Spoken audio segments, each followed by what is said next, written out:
Brand new 2024 Subaru Forester. It's going to be getting a Viofo 2-channel front and rear with a battery pack and a very, very large SD card, 512 gigs. Let's get to it. Starting at the back of the vehicle, I've already run the USB-C cord through the rubber boot, along the headliner, and up to the front. Sitting in the driver's seat, as you can see here, the A-pillar has been removed.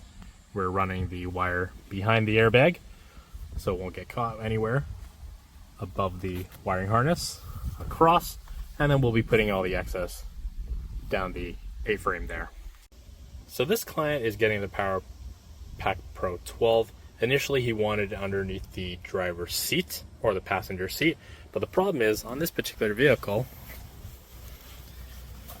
on the passenger side and the driver's side, there's also this module that they have here. So there's not adequate space for us to mount this unit. So in this case, we went to the trunk side, found an empty pocket there, mounted it, and the client was happy with that. All the wires are neatly taped up with Tessa tape, secured down. We'll be running through the side here, all the way through the side panels and up to the front of the vehicle. So how did we remove the seat? Taking a look at the back bench here, if you look down closely, there is a tab that you can put your hands under and pull and lift the seat up from there.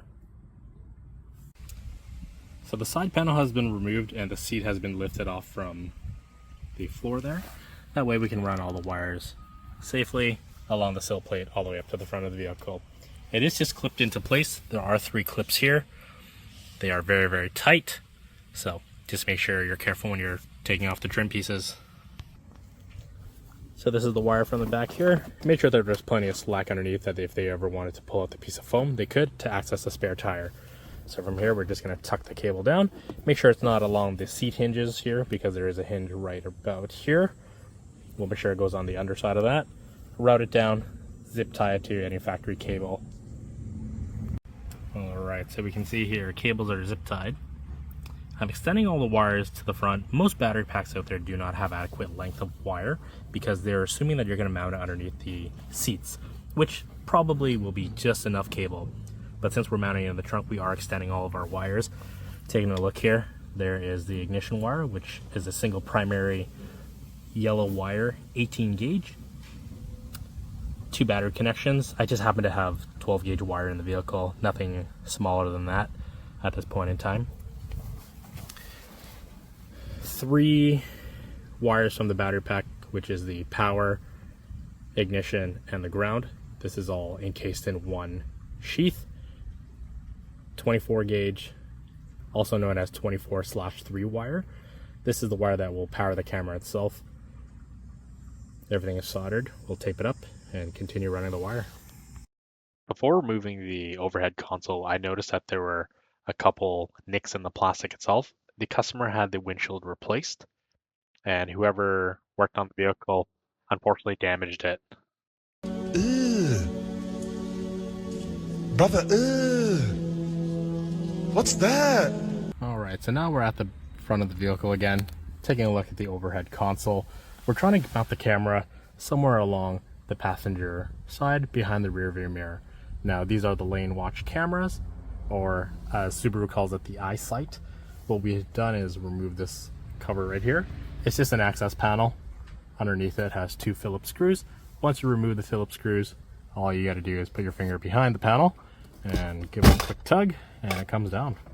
And from here, we can route the wires over the cameras, behind the plastic, and then mount the camera somewhere along that side over there.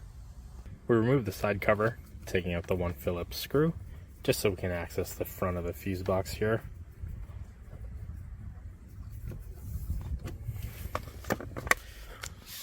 Alright, I don't feel that there's any other screws, so at this point we can just put our hand behind the panel and give it a quick tug. Easy does it, and there we go. Looks like it's popped out. There's most likely a screw on this side as well, so we'll make sure we'll take that out.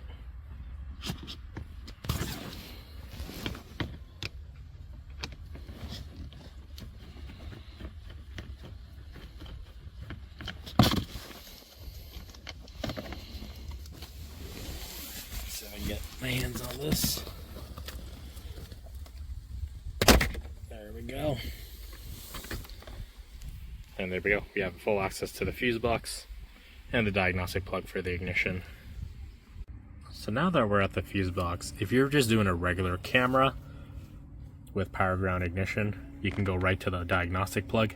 Pin 4 black is ground, pin 8 green is ignition, and pin 16 brown would be your constant 12. Right here, since we're doing a battery pack, we only need the ignition sense to tell the battery pack to charge, so we'll be splicing into this one and adding an inline fuse. Alright, so on the back side of the fuse box, this is the main power feed in. You can see the large 6-gauge wire. This is easily capable of 100 amps, no problems. So we have the power there, and from the diagnostic plug is the ignition. Both fuses are side by side. It'll be tucked behind the fuse box for easy access, and we'll tie it up. So looking at the kick panel, the wires are run up along the side right here, zip tied. Fuses are behind the fuse box itself, readily accessible if needed. The Viofo step down converter is hidden in there, zip tied to factory wiring. Rear camera is mounted.